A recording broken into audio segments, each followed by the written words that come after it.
Et salut à tous, c'est Kakit. On se retrouve aujourd'hui pour la vidéo bilan de la Hades Draft League saison 2.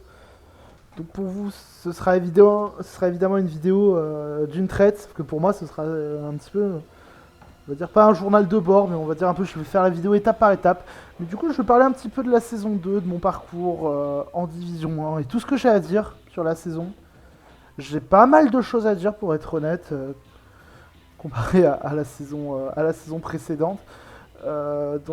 Pour ceux qui auraient vraiment rien suivi de la saison dernière, j'ai terminé, je suis allé donc en demi-finale en Division 2 la saison dernière. Je suis donc monté en Division 1 pour le coup.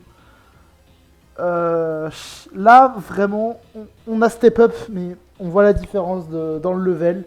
Parce que là, dès qu'on voit le roster de la saison, enfin le roster de la Div 1 pour cette saison 2, on voit que déjà il y a du beau monde, hein. On retrouve donc Alkion, Lou, Merax et moi-même.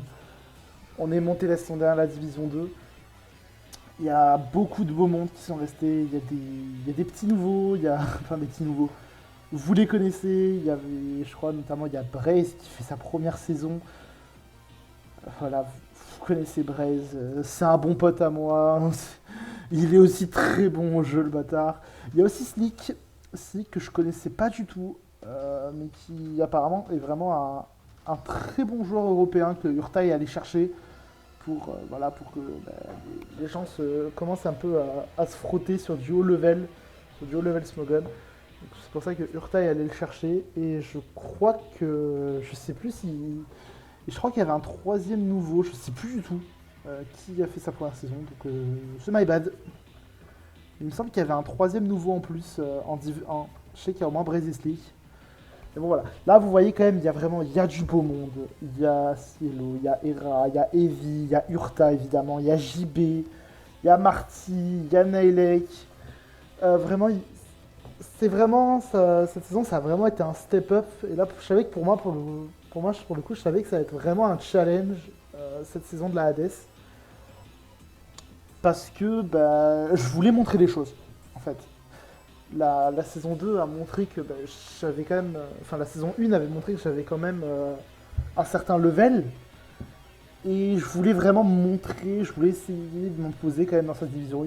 Je vous cache pas que quand j'ai vu vraiment la composition de la division et tout, mon but premier c'était vraiment le maintien. Je voulais vraiment réussir à aller prendre des games, à me maintenir, à m'éclater aussi, parce que franchement, les games contre des gros joueurs sont vraiment des games qui, perso, je m'éclate en fait dans ces games. Même si je perds ou quoi, je m'éclate parce que en général, c'est une motivation supplémentaire pour faire des bonnes games. Je préfère largement avoir le statut d'outsider plutôt que le statut de favori parce qu'en gros, quand on a le statut d'outsider, je trouve que c'est plus intéressant puisque ça t'encourage justement à prendre l'initiative, à aller faire des plays et vraiment aller chercher ta gagne tout simplement. Et c'est pour ça que vraiment c'est un statut que j'aime beaucoup. Et je pense vraiment que, en toute logique, j'avais un petit peu ce statut d'outsider pour cette saison, je pense. Quand je vois tous les joueurs qui avaient dans cette poule, je dis, enfin, en termes de level, je suis évidemment en dessous de la plupart. Mais je savais que je pouvais faire des choses. Je savais vraiment que je pouvais aller chercher des games. Le problème a été évidemment que je me suis vraiment compliqué la tâche avec une draft qui a été tout simplement catastrophique, comme vous pouvez le voir. Qu'est-ce qui s'est passé dans ma phase de draft? Parce qu'évidemment, c'est après les changements que j'ai fait. Enfin, c'est après les changements que j'ai fait du coup que, que j'ai fait cette draft. Mais avant les changements, c'était dramatique. Donc simplement ce qui s'est passé c'est simple, c'est qu'au début en fait j'avais la volonté on va dire, enfin j'avais trouvé un corps de 3 qui marchait très bien pour moi, c'est-à-dire Enamoris Incarnate, Garchomp, et je voulais reprendre Arcana Issue en Terra, que j'avais vraiment kiffé la saison dernière et j'avais envie de reprendre. Donc évidemment il fallait faire des choix, j'ai choisi Enamorus en premier, et vous voyez Eramos juste derrière a pris Garchomp. Donc ce qui est tout à fait logique, hein, Garchomp dispo aussi tard. C'était tout à fait logique qu'il allait partir très vite. Mais du coup, en fait, j'aurais dû changer de plan directement. Sauf que je me suis dit, bon, je prends Arcana Issu Terra, ça me sécure un bon poké. Et derrière, quand ça reviendra à moi, on verra ce qu'on peut faire. Très grosse erreur parce que comme vous le voyez, je suis un peu en bout de pique, c'est-à-dire qu'après là, bah, il y avait, je crois, je crois 25 piques, je crois 24-25 piques. Et ça a été tout simplement un braquage. Et quand c'est revenu à moi, j'avoue que ça a été très compliqué de faire ce draft plan.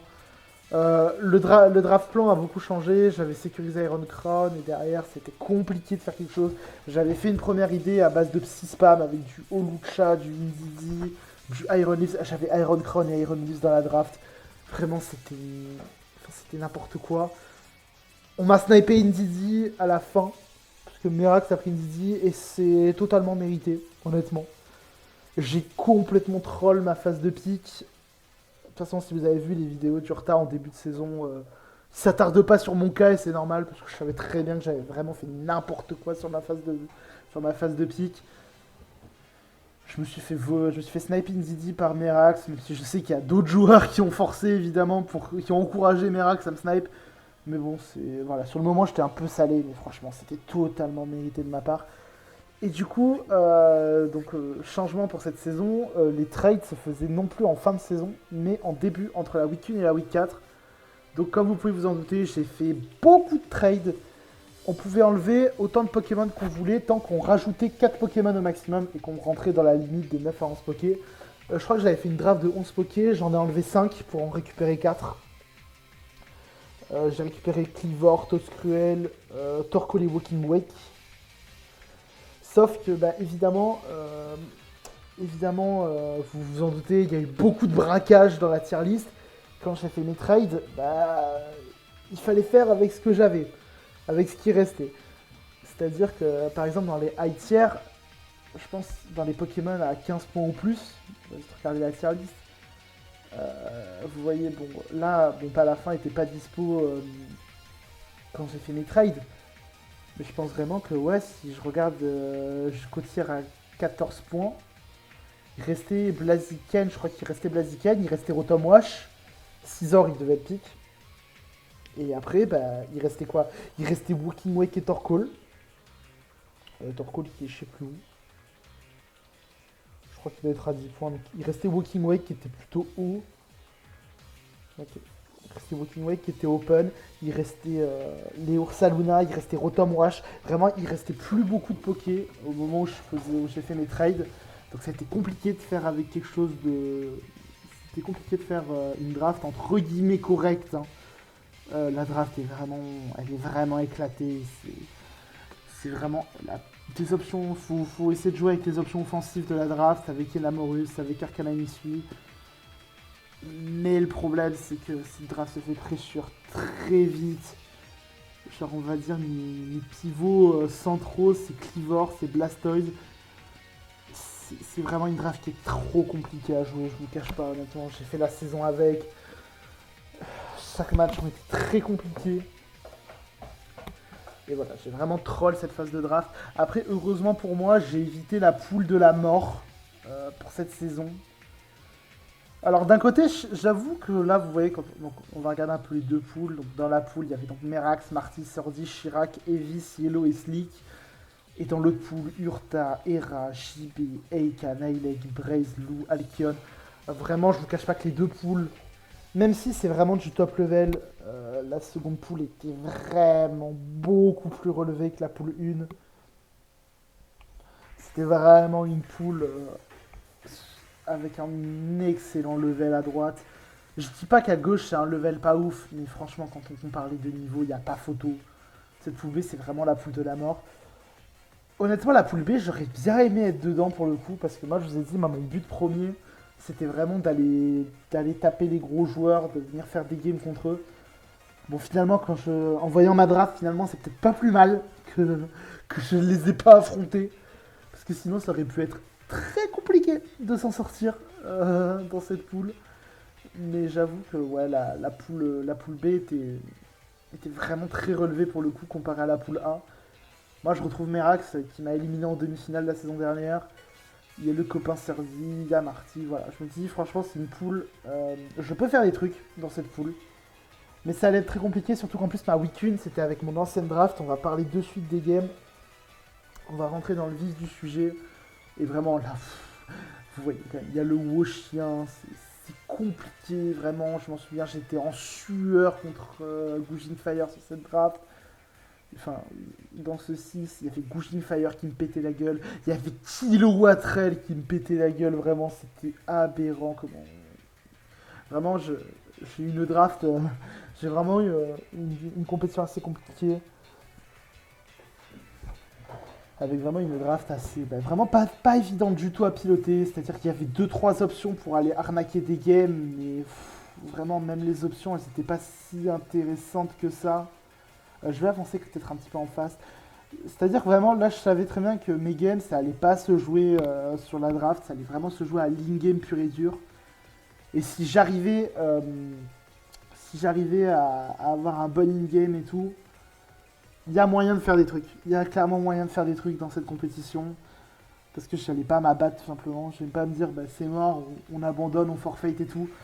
Je vous cache pas qu'en plus, pendant cette phase de poule, j'ai eu des moments où j'en ai eu un peu marre. Parce que c'est plus. Il y a eu des petits moments de ras-le-bol un peu IRL, donc forcément ça impacte au poké. Il y a de tout. Hein. Je vous dis, j'ai eu de tout pendant cette phase de poule. Voilà, de toute façon, je vous en parle au moment venu. De toute façon, là, c'est la première game contre Merax. C'est la vengeance de la saison dernière.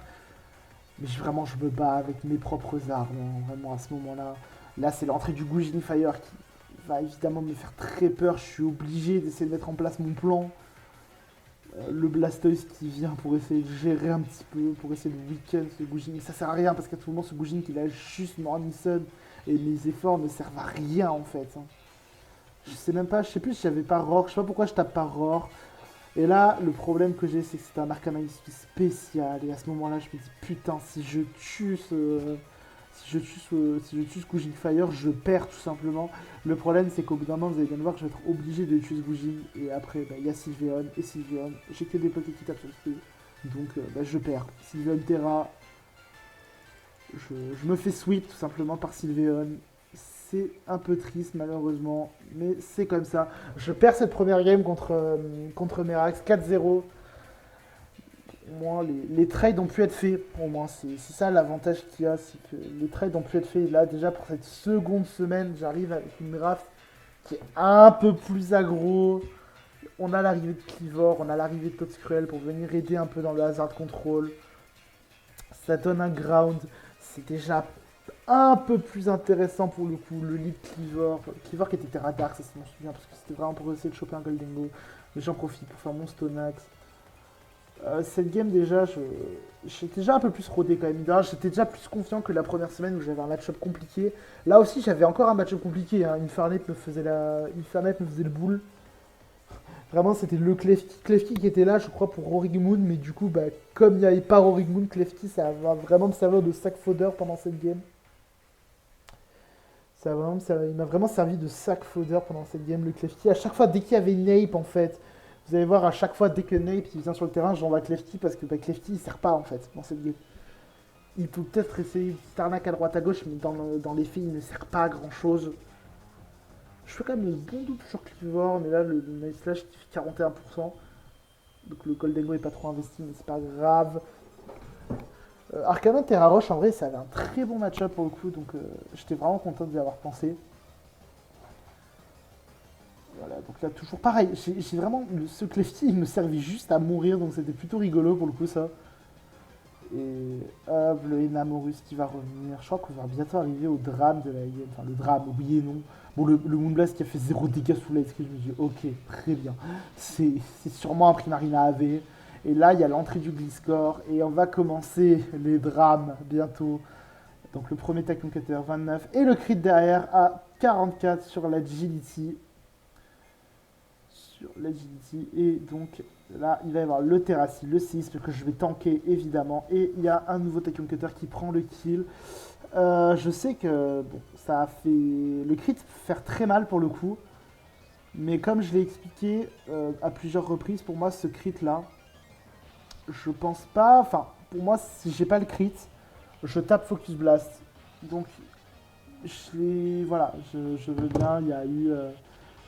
il y a eu du axe évidemment, mais pour moi je tape Focus Blast à ce moment-là s'il n'y a pas le crit. Donc peut-être ça partait sur un 50-50 que j'aurais perdu et tout. Je veux bien l'accorder, mais c'est pas grave. Et là de toute façon après je trouve un moyen de gagner cette game. C'est-à-dire Infernape, il va pouvoir mourir. Il est lock sur close combat, donc le Enam il peut venir gratos. Et Enam il va juste pouvoir terminer cette game. Parce que le Primarina il prend les rocks et il prend Sludge Bomb. Donc vous voyez, ça prend le 2HKO et derrière, Enamoris peut gagner tout seul parce que le Mesprit, il ne pourra pas poser ses screens. Je suis taunt. Et donc ça va être le forfait de Marty. Et c'est donc une victoire.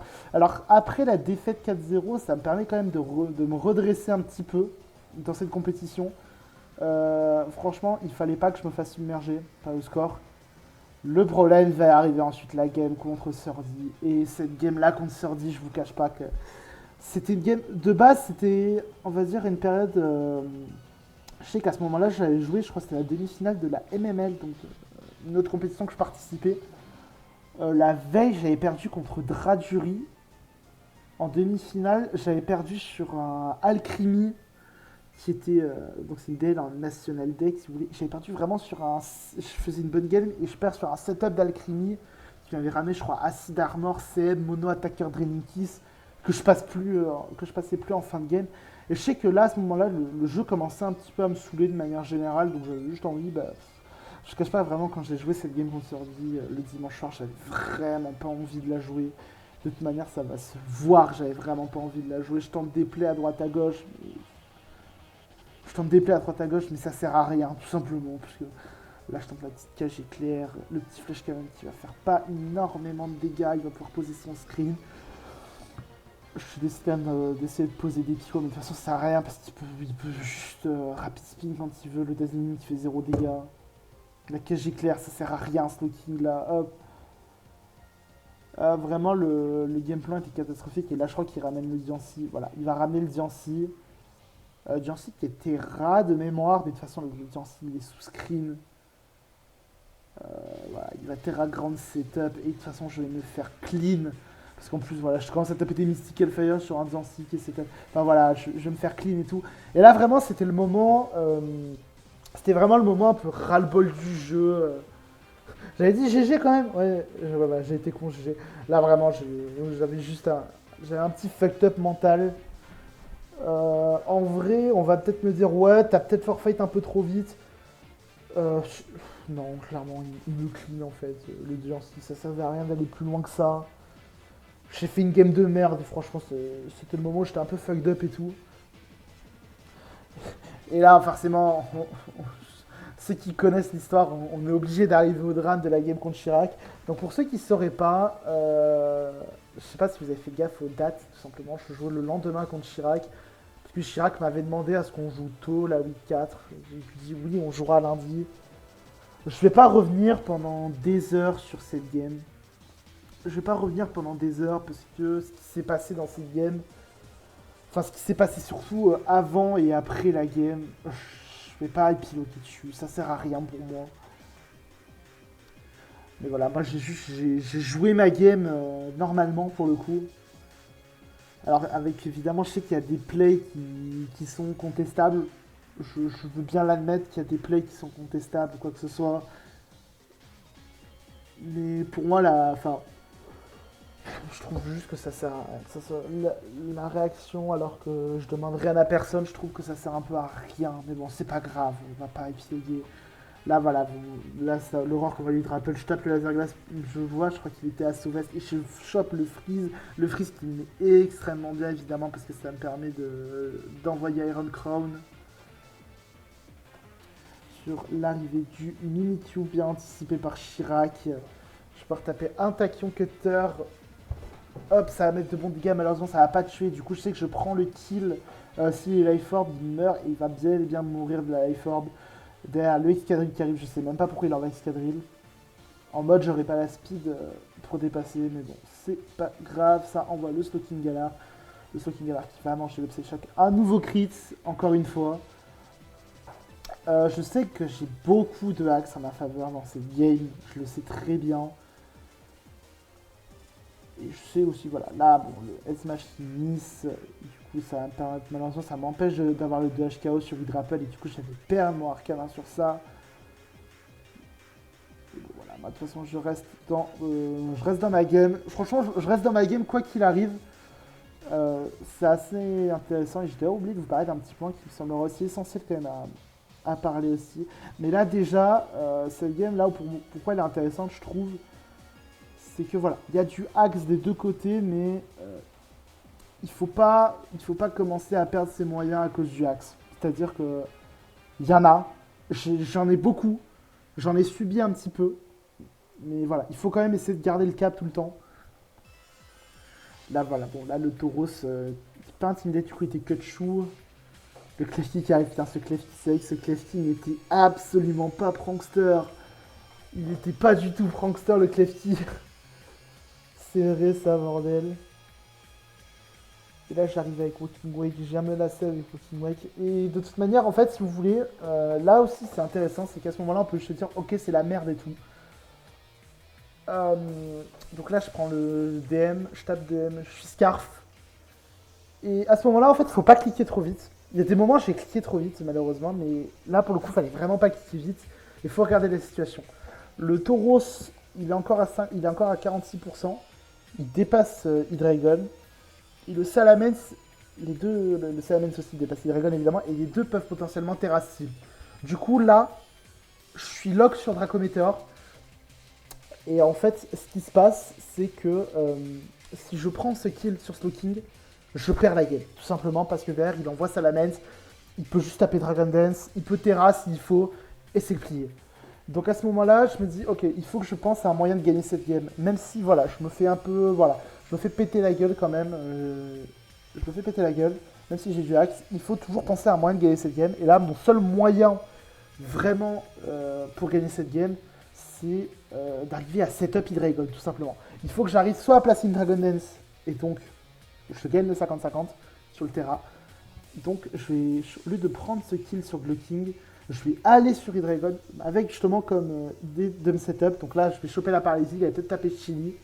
Il va très certainement taper Chili. Je vais taper Dragon Dance, il va taper cage éclair. Et ça, c'est intéressant.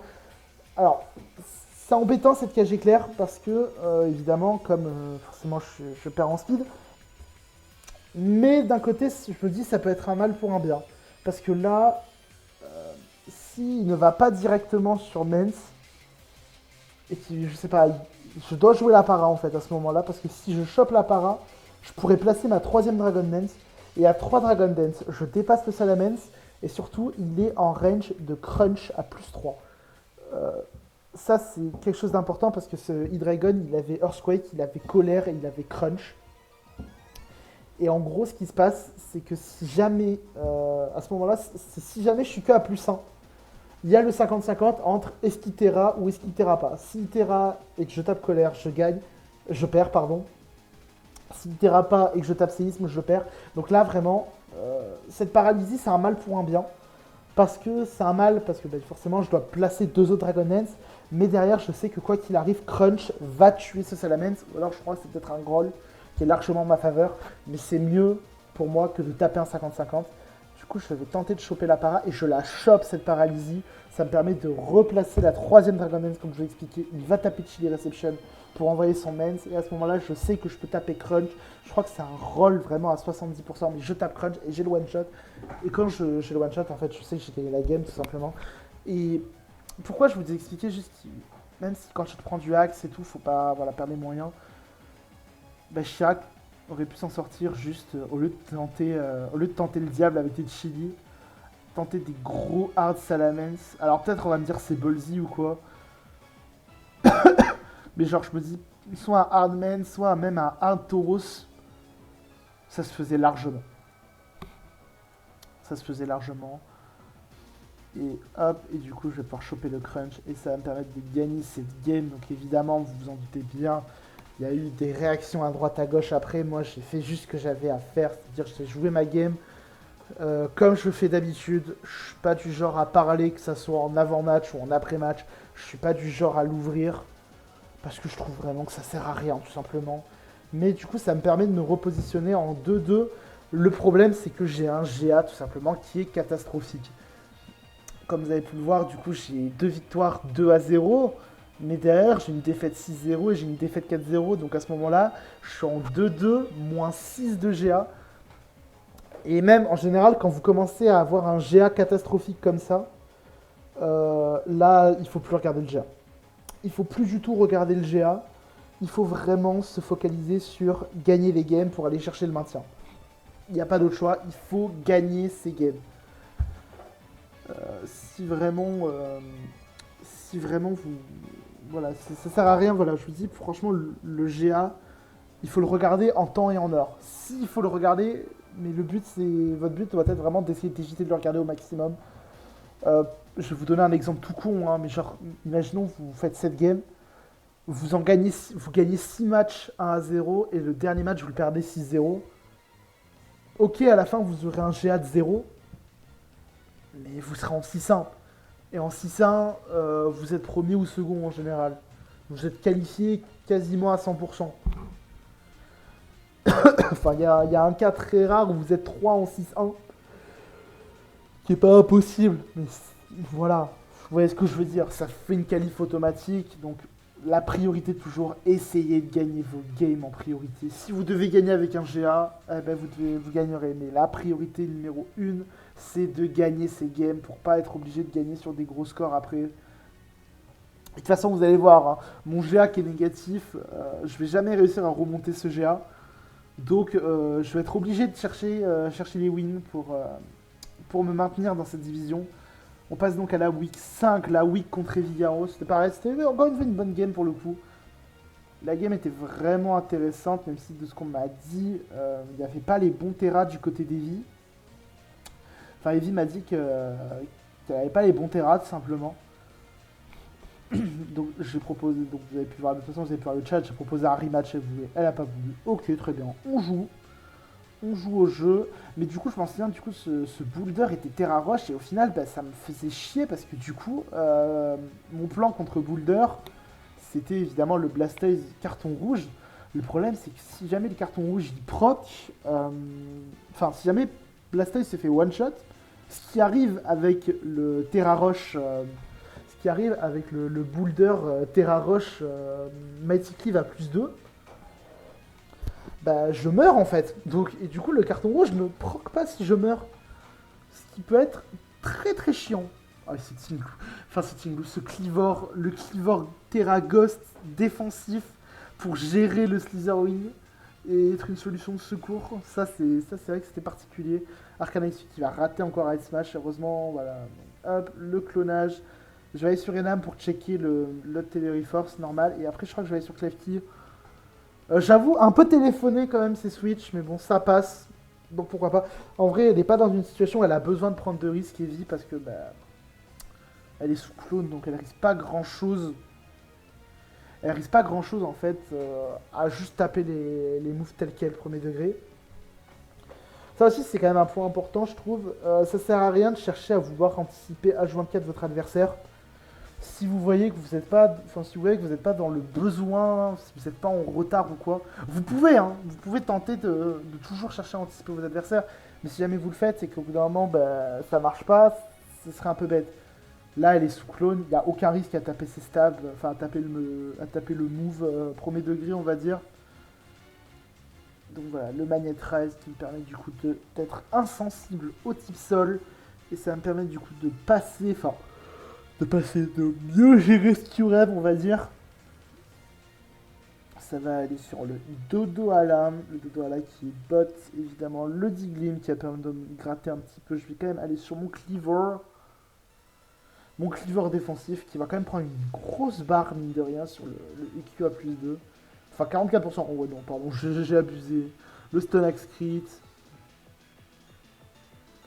Le Electrode qui arrive. Le Electrode qui est mouchoir choix pour le coup. Ça m'a assez étonné. J'avoue qu'Electrode, au match-up, je l'avais vraiment pas vu venir. Donc je savais que ça allait être compliqué contre ce Electrode. Arcanine qui revient. Je sais qu'il est lock sur T-Ball. Enfin, en vrai, non, j'avais même pas l'info du Scarf à ce moment-là. Je sais vraiment pas du tout ce qu'il est. Je vous le dis maintenant parce que je sais. Et là, voilà, le Boulder qui arrive, du coup, le Boulder Terra Roche, Quark Drive Speed. Enfin, il avait déjà Terra, du coup, son Komala. Mais en fait, à ce moment-là, si je laisse mourir Arcanin, c'est juste parce que j'ai pas envie qu'il tape une lance-lame. Du coup, je me dis, voilà, je préfère punir un potentiel switch-in, enfin un potentiel setup. Ça va sur le Qrem. Je vais error pour dégager le boulder pour enlever son booster speed. Parce que oui, j'avais oublié de vous le préciser, mais j'avais aussi Walking Wake Scarf. Et maintenant qu'il a plus son booster speed, je sais que Wake peut s'en tirer. Le T-Ball qui va prendre le kill, le Wake qui revient, le Wake va pouvoir juste taper. Je crois que je tape un lance-flamme ou un Dragon Pulse, je sais plus. Je tape un Dracometer, non, c'était gratuit, oui, si. C'était gratuit, donc normal, ça va en renvoyer le boulder, j'envoie Blastoise, ouais, voilà. Blastoise qui Terra Roche, Mighty Cliff, ça fait quand même 40%. A plus 2, ça pouvait être problématique. Du coup, le carton rouge qui renvoie l'électrode, l'électrode qui reprend les rocks. Le vol switch, encore une fois, ça renvoie boulder. Et là, j'ai juste à envoyer mon Walking Wake. Et là, vous allez voir en plus ce qui se passe, ce qui est marrant, c'est que du coup, je tape Hydro Steam. Et je pouvais encore perdre contre Electrode. Hein. En ce moment-là, je vous le dis, je décide d'aller sur Enam parce que je suis lock sur Hydro Steam. Je sac mon Enam en me disant, bah c'est bon, derrière j'ai Wake Scarf. Wake Scarf, il dépasse l'électrode. Et là, du coup, je renvoie mon Walking Wake et il va taper tonnerre. Sauf que, évidemment, je prends 40% et le lance-flamme qui va prendre le kill. J'avais calque, je crois, j'avais calque un 252 non-specs. Et je savais que je tankais. Donc, du coup, ça me fait une victoire 1-0. Donc, niveau GA, je retourne à -5. Mais je me mets en 3-2. Et en 3-2, j'ai quand même une bonne chance de me maintenir. Surtout que dans l'autre pool, c'était un peu plus bordélique. Je me dis, j'ai quand même une chance de me maintenir. Et il reste 2 games. Je dois aller chercher une win, soit contre Cielo, qui était top 2 de la poule, soit contre Slick, qui est top 1 de la poule. Donc bon, j'ai presque mon objectif atteint, mais il reste encore 2 grosses games à aller faire contre Cielo et Slick. Donc vous allez voir, on va passer à la suite. Du coup, hop, on continue la game. Et là, je vais être complètement débile. C'est-à-dire que, en fait, je fais un lead Clefty. Mais jamais je dois lead Clefty dans ce match. Jamais je dois faire ce lead Clefty parce qu'il a Iron Treads en face. Iron Treads, c'est l'anti-lead par excellence. Et jamais je dois lead Clefty. Je sais pas pourquoi je dois lead. Pour moi, je dois lead Tots Cruel, je dois lead Clivor. Mais je dois pas lead comme ça. Comme ça Clefty. Je crois que ouais, t'as pas regardé celui, donc c'est mon Clivor qui va Terra. Mon Clivor, il était Terra Ghost encore une fois. Il doit sûrement être encore défensif. Pourquoi je lead pas Clivor? Je n'ai pas compris pourquoi j'ai fait ça. Et du coup, en fait, cette simple erreur de lead, là, maintenant, cette game, au moins, elle est intéressante parce que du coup, on voit l'intérêt d'un lead conventionnel, entre guillemets. Enfin, la puissance d'un lead, c'est que là, je rate mon lead et vous allez voir que ça va me mettre dans une sauce terrible. Hein, parce qu'en plus, il va taper Rapid Spin. Donc maintenant, mon crown qui devait dépasser, bah, il dépasse pas. Donc je perds mon crown bêtement. Je perds toute ma team bêtement. Je renvoie Dragon. Du coup, je tape Fire Blast. Mais là, vraiment, le lead m'a fait trop mal parce qu'au final, je perds mon Iron Crown qui avait un bon match-up quand même overall. Je crois que c'était un set Calm Mind et tout. Franchement, le set Calm Mind Booster Energy Speed, il aurait pu faire très mal dans le match-up. Dragon est low, il a posé des rocks. Vraiment, j'ai déconné. Je vous le dis, vraiment, j'ai déconné sur ça. En plus, là, je vais taper Switch Hero, mais évidemment, si l'autre était bien préparé avec le Raging Bolt AV. Donc ça fait que maintenant, j'ai un Clefty qui est bloqué. Il peut plus rien faire, Clefty. Enfin voilà, là, vraiment, cette game, c'est vraiment une game où, bah, déjà, bon, je savais qu'il y avait une énorme différence de draft. Mais là, c'est vraiment une game où je me fais juste atomiser sur tous les points, en fait. Que ça soit in-game, enfin que ça soit sur les plays, que ça soit vraiment sur les plays, sur le build. Là, c'est vraiment, je me dis, ok, je me fais vraiment ouvrir. Parce que genre, je m'en souviens, genre par exemple contre Merax, bah, Merax, je vais pas dire que c'est ma draft qui faisait tout, mais je pense qu'en vrai, il y avait des plays, bah, il y avait des plays qui étaient pas mauvais, tu vois. Ouais, non, je suis peut-être un peu mauvaise langue. Je suis peut-être un peu mauvaise langue, mais genre vraiment, je me souviens contre Merax, j'avais pas ce même sentiment-là. Alors que vraiment, contre Cielo, c'était vraiment le genre de game où bah, je me suis fait outplay, je me suis fait outbuild. Là, vraiment, la diff, elle était colossale, quoi. Genre, c'est vraiment cette game-là où... Bah, je pense que c'est vraiment la game où je me suis fait le plus ouvrir, en fait, tout simplement. C'est pas la game où je perds le plus, parce que vraiment, contre Surdy, je pense que c'était vraiment le mindset. J'étais pas dans le bon mindset de la game à ce moment-là, je pense, contre Surdy. Où j'ai vraiment troll à moitié ma game. Mais là, vraiment, contre Cielo, j'y suis allé à fond, quoi. Enfin, je suis allé à fond. Je suis allé vraiment motivé avec l'envie d'aller chercher la gagne et je me suis fait ouvrir, tout simplement. Mais au moins, c'est pour ça que je vous dis, ce genre de game, elles sont quand même intéressantes. Même quand vous vous faites ouvrir comme ça, c'est toujours intéressant de revenir, de regarder sur la game. Ok, qu'est-ce qui s'est passé? Comment expliquer la branlée que je me suis mangée? Est-ce qu'il a été bien meilleur que moi dans les plays? La réponse est évidemment oui. Est-ce qu'il a bien build? Enfin, vraiment, voilà, ça fait pareil. Ça fait partie des conseils que je peux vous donner si vous voulez progresser encore dans le format. Quand vous perdez des games, essayez de revenir dessus et essayez de voir qu'est-ce qui a raté. Et même quand vous gagnez vos games, vous revenez voir la game 1 ou 2 jours après. Ou alors vous en rediscutez avec des potes. Je sais que mes games, j'en discutais souvent avec Cress, avec Max The Strat. J'essaie d'en discuter souvent parce que j'aime bien toujours avoir l'avis de gens externes. Parce que vous jouez la game à ce moment-là. Vous êtes dans votre truc, vous êtes avec votre calque, vous êtes en train de jouer votre game. Mais vous n'avez pas l'avis de quelqu'un externe. Donc c'est toujours intéressant de revenir, de prendre du recul sur votre game, sur vos plays, et de discuter tout simplement avec d'autres gens qui ont regardé la game et qui ont dit bah, peut-être là t'as un peu abusé, là ça. Parce que c'est toujours intéressant d'avoir un point de vue extérieur. C'est ce que je fais dans mes vidéos. Dans les vidéos où je commente vos games, moi je donne le point de vue extérieur. J'essaye à certains moments, quand il y a des situations un peu étranges ou quoi, de mettre un peu à votre place. Mais en réalité, ce que je fais pour vous aider à progresser, c'est que je donne surtout mon point de vue extérieur. Et je trouve que celui-là aussi, il est très intéressant pour vous aider à progresser. Donc là, voilà, je vais vous mettre de toute façon la fin de la game où vous avez compris que de toute façon j'ai perdu contre Cielo. Vraiment, là, la défaite, elle était unanime. Elle a fait un peu mal quand même cette défaite parce que bah, du coup ça veut dire que je dois battre Slick pour aller chercher une place pour assurer le maintien. Et en plus de ça, j'ai quand même une chance exceptionnelle. J'ai quand même une chance exceptionnelle, c'est que bah, tout simplement, en étant en 3-3, j'arrive à encore avoir une chance de me qualifier pour les playoffs. J'ai un maintien qui était presque assuré. Parce que même je crois qu'à ce moment-là, je crois que le maintien était assuré. Parce que dans l'autre pool, il y avait Eika et Naelek, si je ne me trompe pas, qui étaient en 2-5. En 2-4, pardon, avant... Non, je sais plus. Non, je crois qu'ils étaient en 2-5. Ils ont joué vite, donc je crois qu'ils étaient déjà en 2-5. Donc je savais qu'ils étaient derrière moi au classement général. Et je savais qu'il y avait le match entre Marty et Eligaro dans notre pool. Et les deux étaient en 2-4. Ça signifie qu'un des deux allait être en 2-5. Et donc, comme c'est les 3 derniers du classement général qui descendent, je savais que ma place en division 1 était sauvée. Donc à ce moment-là, j'ai un premier objectif qui est atteint. Mais l'autre point qui est intéressant, c'est qu'en étant en 3-3, j'ai une chance de me qualifier pour les playoffs. Malgré tout, j'ai vraiment cette chance d'aller chercher les playoffs. Et du coup, pour que j'aille en playoff, il faut que Surdy perde sa game contre Chirac et il faut que je gagne ma game contre Slick. J'allais dire c'est aussi simple que ça, mais non, parce que Slick il est premier, je crois à ce moment-là, ou il est second. Il est très bien dans le classement. Et ben, Surdy a perdu sa game contre Chirac. Ça veut dire que du coup, j'ai la possibilité de me qualifier en gagnant contre Slick.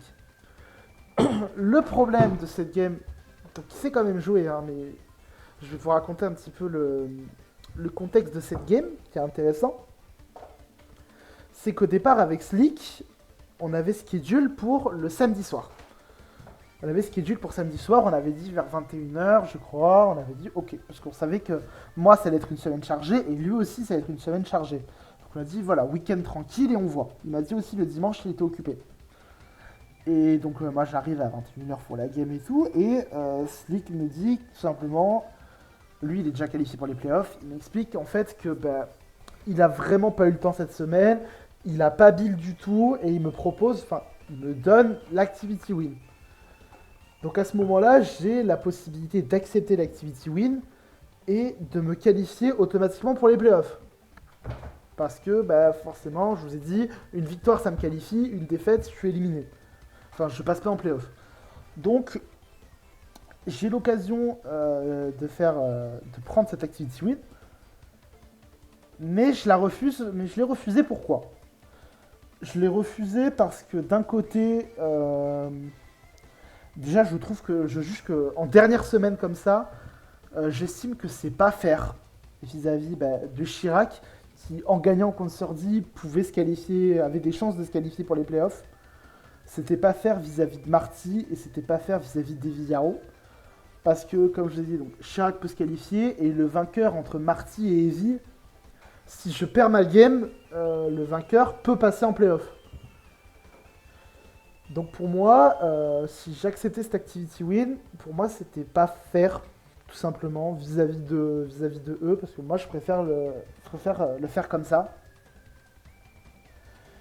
Et même pour moi personnellement, je préfère mériter mes qualifs.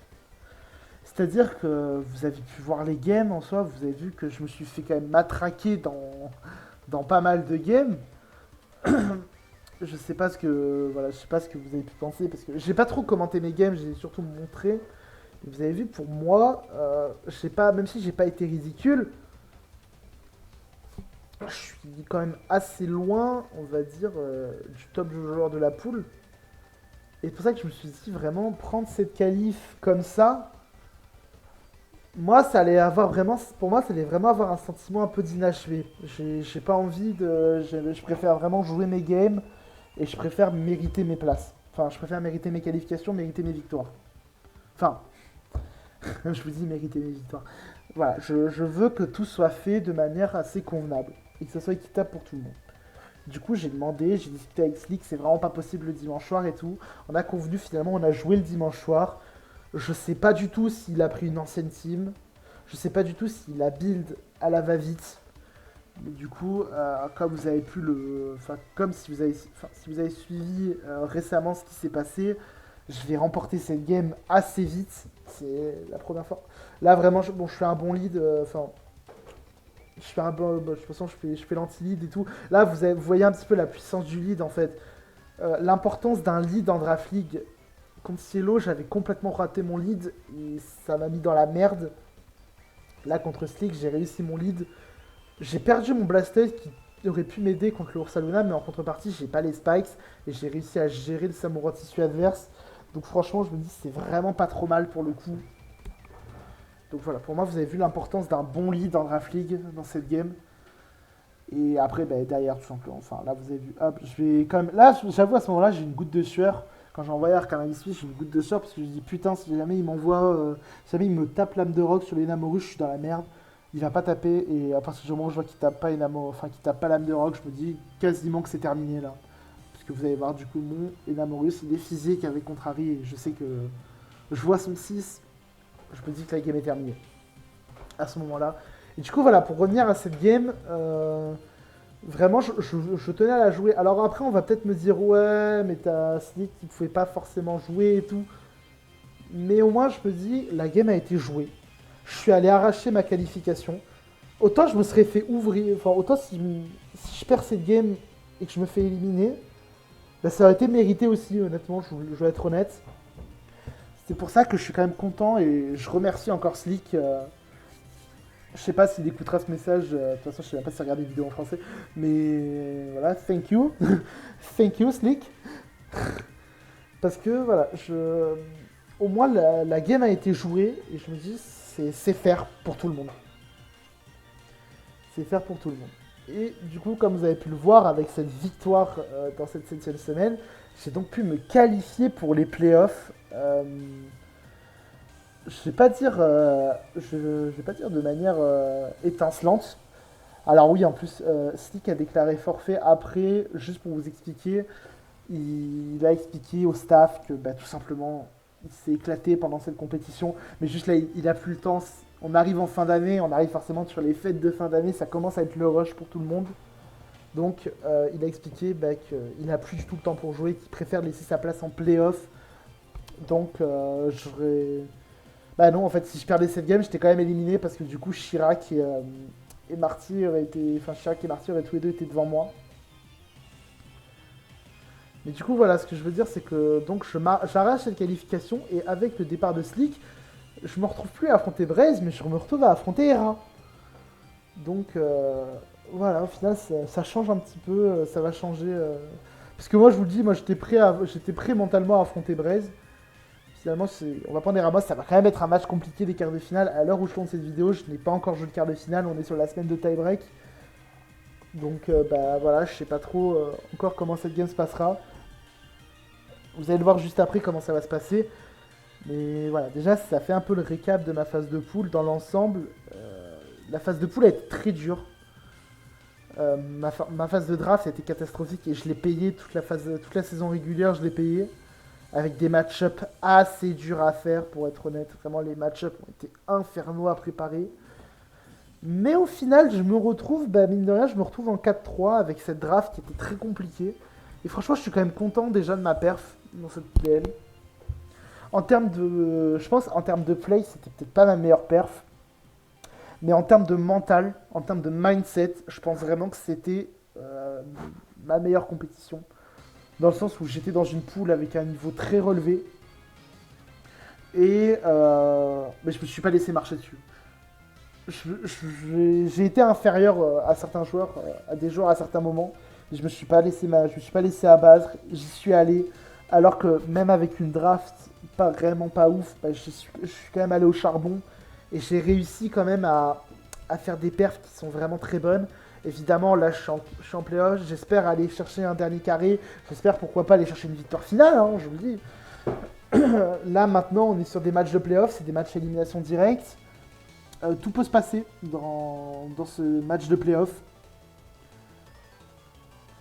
Donc voilà, écoutez, donc j'espère que voilà, cette première partie vous aura plu. On se retrouve donc tout de suite pour le commentary de ma game contre Ramos et peut-être, je sais pas encore, pour le bilan final de cette Hades saison 2.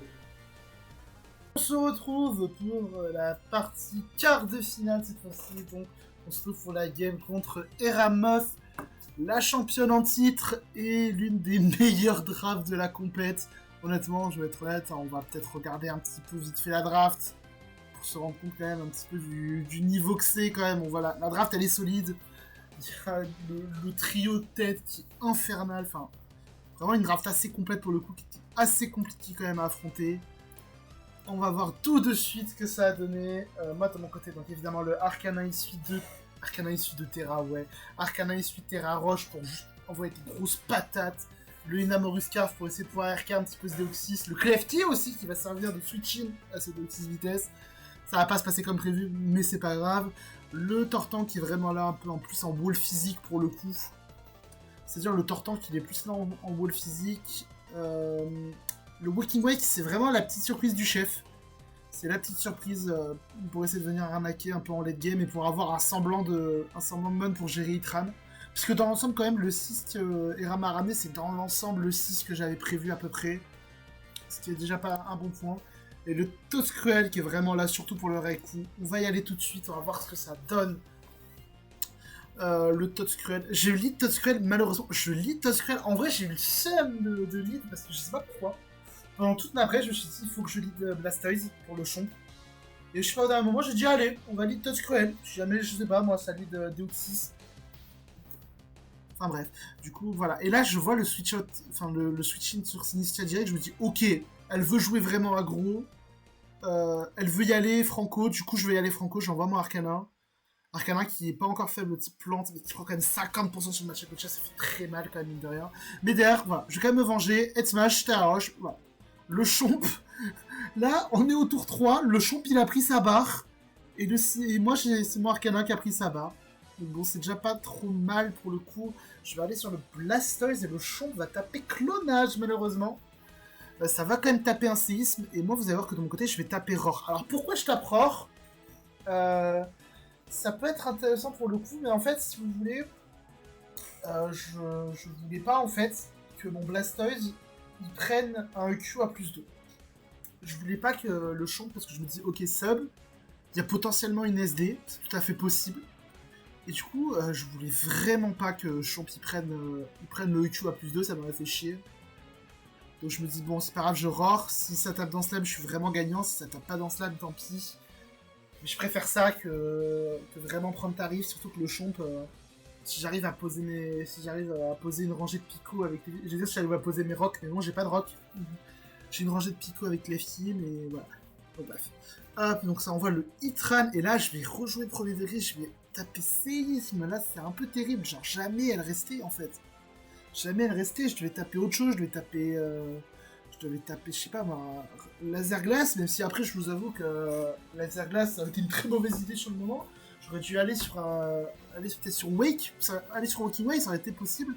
Surtout que le Sinistcha il est terrafé, donc si je peux forcer un Terra sur le Sinistcha, ça veut dire pas de Terra sur le Quaquaval, ça aurait été pas mal. Et là c'est dommage, j'aurais peut-être pas dû taper le Q.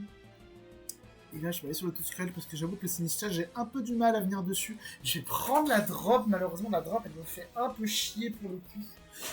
Parce que du coup, voilà, je prends quand même 50% sur les Shadow Ball, alors que sinon, j'aurais pris 34%, donc je me fais pas 3 HKO. Mais avec la drop, malheureusement, je me fais 3 HKO. Du coup, je vais quand même empoisonner ce Sinistcha pour que si jamais il veut se setup, ça sera pas possible. Et derrière, je vais taper sabotage, je vais activer la weakness, malheureusement, et le match à Gotcha qui va venir me tuer. Mais là encore, à la limite, là, je proc. À ce moment-là, je proc la weakness, c'est pas dramatique. Il faut savoir que Hera m'a avoué qu'elle avait TR sur ce Sinistcha. Donc je pense que là, si j'avais cliqué TR, ça aurait pu être très compliqué si j'avais cliqué TR. Si le Sinistcha avait cliqué TR. Ça aurait pu être problématique, donc l'Arcana qui revient. Et là, vous allez voir, pareil, là, malheureusement, là, le jeu, il me fait chier. Parce que je vais rater Rock Blast. Je tape Rock Blast plutôt que Head Smash, Extra Speed ou quoi, pour tout simplement ne pas prendre la posture du champ. Et malheureusement, je rate mon Rock Blast et je suis bandeau-choix. Donc je ne peux pas stay in et je vais aller sur le Blastoise. Pourquoi je vais sur le Blastoise à ce moment-là? Parce que, déjà, tout simplement, moi, je peux pas m'amuser à risquer Enamorus. Je peux vraiment pas m'amuser à risquer des Enam comme ça. Encore plus dans la situation où là j'ai perdu Toadcruel. Donc potentiellement je vais avoir besoin d'un RK à Raikou. Enam c'est mon seul RK à Raikou avec le Arcana Mando choix. Et en plus de ça je me dis en vrai, le Chomp il a révélé sub EQ. Donc là ça va taper tête de fer, ça va taper tête de fer, mais voilà. Je me suis dit bon, sub EQ, il y a moyen qu'il y ait une danse lame. Et derrière c'est pas possible. Vu qu'il y a Enam qui n'est même pas Terra, c'est pas possible que le Chomp n'ait pas de move pour toucher ce Enamorus. Donc je me suis dit, vas-y, j'envoie Blastoise. Parce que je me suis dit, vas-y, elle va taper, elle va chercher à toucher Enam. Depuis le début aussi, c'est pareil. Depuis le début, je vois, elle essaie quand même de m'anticiper, elle essaie vraiment de faire des plays assez aggro.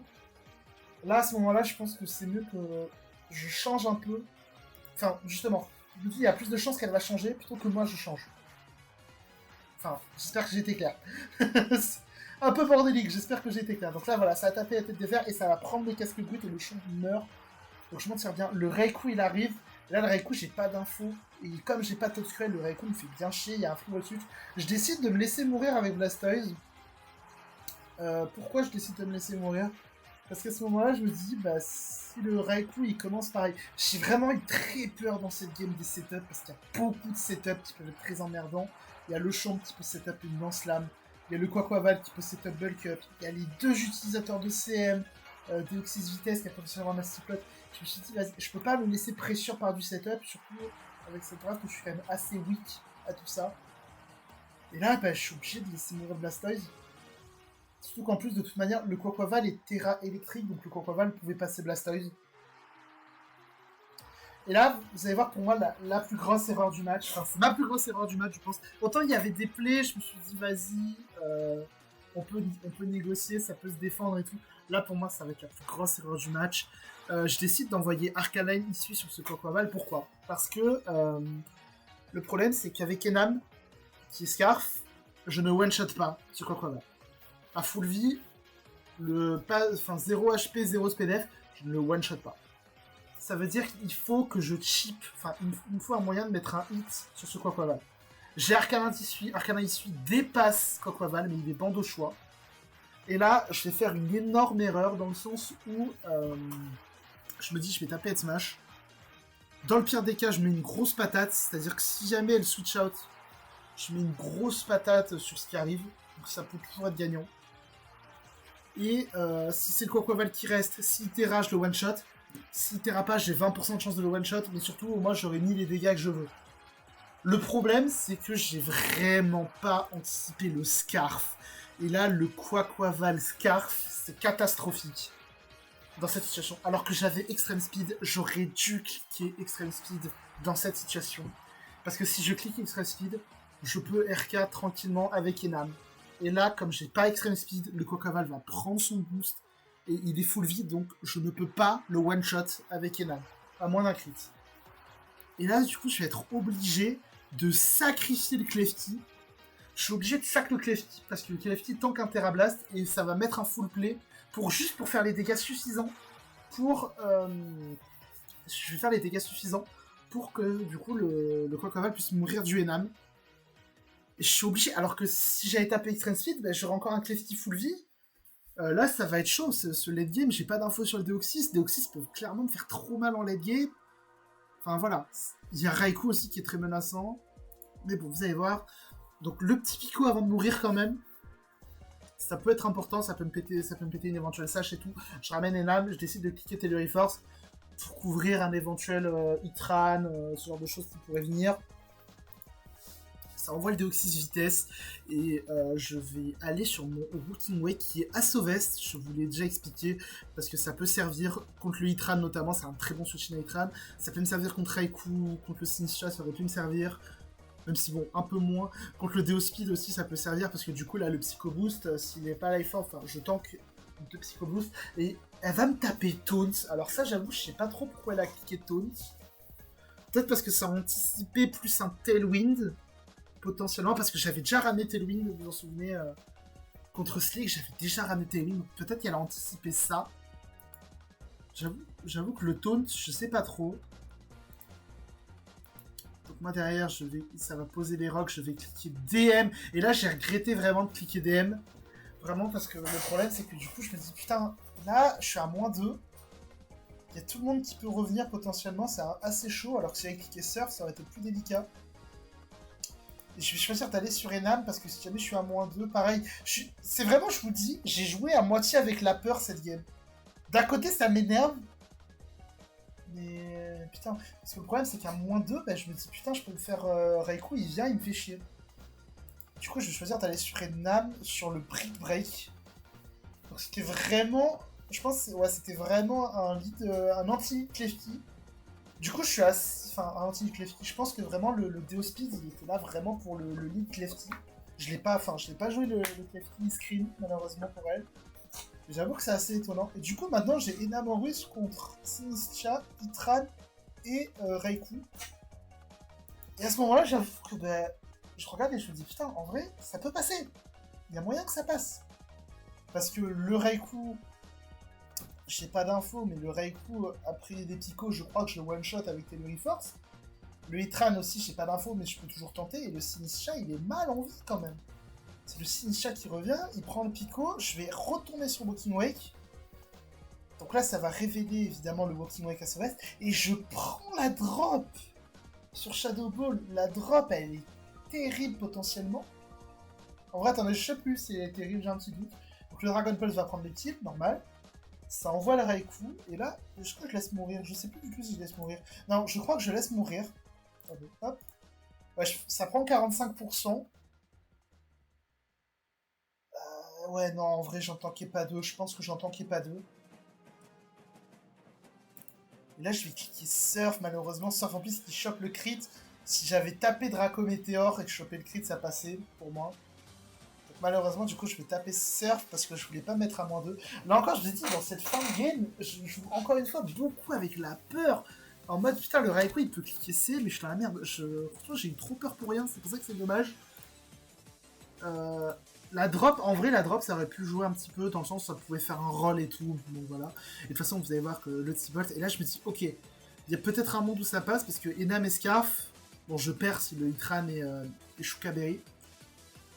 Mais bon, c'est pas grave, en vrai, il faut toujours tenter. J'ai encore un espoir, donc on peut tenter. Et malheureusement, le Reiku est Scarf, malheureusement. Et je vais m'incliner. Et non, non, on va pas revoir la game. Et je vais donc perdre contre Ramos, malheureusement.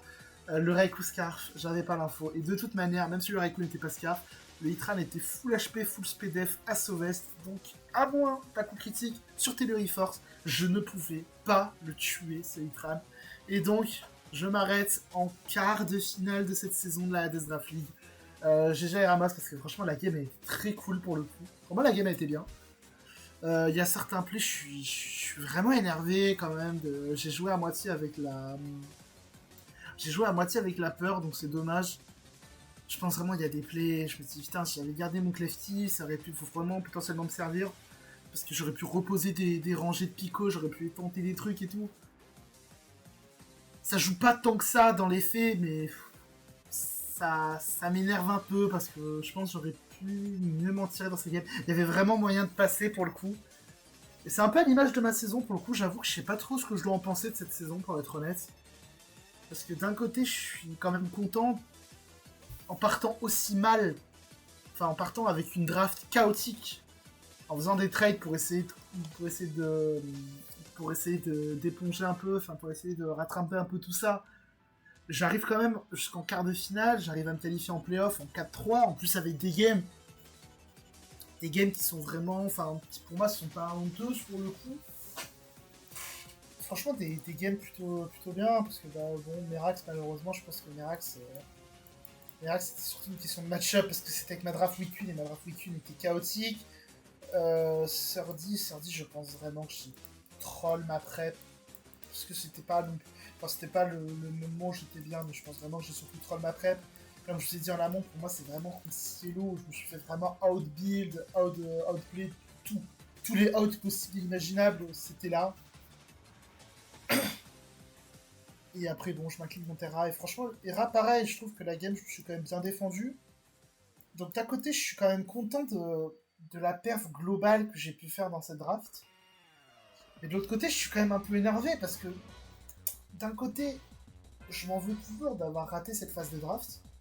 Parce que vraiment, jamais en fait je dois faire une phase de draft aussi chaotique comme ça, c'est interdit. Surtout quand ça fait 4 ans que je joue au jeu comme ça. Ça peut arriver les rater, mais voilà, c'est toujours embêtant. Et même en fait, au fond, ça m'énerve un peu parce que j'ai l'impression de ne pas avoir assez montré. Pas avoir vraiment assez montré mon... Putain, ça va paraître hyper prétentieux de dire ça en mode ouais, j'ai pas assez montré mon level. Enfin, oui et non, vous voyez peut-être ce que je veux dire, mais je trouve que j'aurais pu montrer plus de choses bien dans cette compète. Genre, quand je revois mes plays, je pense que c'est ça vraiment qui m'empêche vraiment de progresser. C'est ce moment où me dire, allez, porte tes couilles, va jouer, vraiment, essaie de jouer la game et tout. Je pense que c'est ça qui me manque vraiment en tant que joueur. C'est cette partie un peu folle, cette partie audace que j'ai pas, qui me manque encore, je pense. C'est ce qui fait la diff actuellement entre un bon joueur et un très bon joueur. Je pense que c'est vraiment cette partie audace qui me manque. Et c'est pour ça que je trouve que c'est important toujours de... Un jour, je en reparlerai, mais c'est pour ça que pour moi, c'est important de vraiment venir voir les games et tout, et voir ce qui allait, ce qui allait pas, et essayer de comprendre un petit peu plus en détail. Parce que parfois, en fait, en revoyant vos games à tête reposée, vous allez voir à chaque fois qu'est-ce qui rate, et souvent, vous allez souvent revoir les mêmes choses inconsciemment. Parfois, c'est des trucs, vous allez vous dire, ok, faut que je change et tout, mais c'est des erreurs que vous ferez tout le temps. Moi, je vais être honnête, moi, là où je manque le plus, pour moi, c'est que j'ai pas assez d'audace dans mes plays. C'est-à-dire que souvent, je me pose souvent un peu trop de questions et je vais vers des plays entre guillemets plus safe. Mais du coup, le problème, c'est que, bah, du coup, comme j'ai cette tendance à aller vers le plus safe, souvent, parfois, ça peut me coûter bonbon, enfin, ça peut vraiment m'emmerder. Donc voilà, c'est sur ça que je dois travailler. C'est compliqué quand même de changer son style de jeu, changer sa manière de jeu, c'est toujours compliqué. On peut essayer de changer, on va dire, sa manière de draft et tout, mais vraiment changer un style de jeu, c'est vraiment pas évident pour le coup. C'est pour ça que voilà, dans cette compétition, je reste quand même relativement satisfait de ma perf, n'est pas rassasié. J'essaierai quand même d'aller tout... Voilà, j'ai envie vraiment, je reviendrai dans la Death Draft League. Peut-être pas la saison prochaine, parce que sur le côté perso, il y a pas mal de choses qui vont arriver sur le côté perso en ce moment. Donc je vais ralentir un petit peu le jeu, le format, après la World Cup. Donc on verra comment ça se passera, mais je reviendrai dans la Hades. Ce sera peut-être pas la saison 3, mais peut-être la saison 4 ou la saison 5, je reviendrai. J'espère revenir en Division 1, et vraiment j'essaierai vraiment de venir avec la volonté de la gagner, parce que celle-là, je pense aussi, c'est ça qui m'a peut-être changé un peu. J'étais là à me dire, ouais, j'ai envie de la gagner et tout, mais mon objectif de départ, c'était pas la win. C'est peut-être ça aussi qui m'a fait défaut. C'est qu'au départ, je voulais gagner, et au départ, je voulais vraiment montrer des choses, et je pense que j'ai pas assez montré, malheureusement. Donc je reviendrai la saison prochaine, enfin, la saison d'après, plus fort, avec plus de volonté. Et là, cette fois, on ira chercher les premières places, on ira chercher ce top 4, ou cette finale peut-être, on ira vraiment chercher ce podium qui pourra vraiment être marquant. En tout cas, voilà, merci en tout cas à Urta et tout son staff d'avoir organisé cette seconde saison de la Hades Draft League. Merci à vous d'avoir suivi les vidéos, évidemment. À l'heure où cette vidéo sortira, ce sera pas terminé, il y aura encore les demi-finales et la finale à faire. D'ailleurs, en plus, au moment où je vous parle, et d'ailleurs sûrement au moment où cette vidéo sortira, la vidéo des quarts de finale ne sera toujours pas faite, donc il va falloir que je la fasse. Donc n'hésitez pas à continuer à suivre, abonnez-vous et tout. Pour la World Cup, j'essaie de faire des vidéos pour la World Cup. Je ferai encore des réacts de match, des réacts de build, peut-être avec d'autres gens de l'équipe. Je me dis peut-être ça peut être le moment pour essayer de faire des vidéos avec d'autres gens.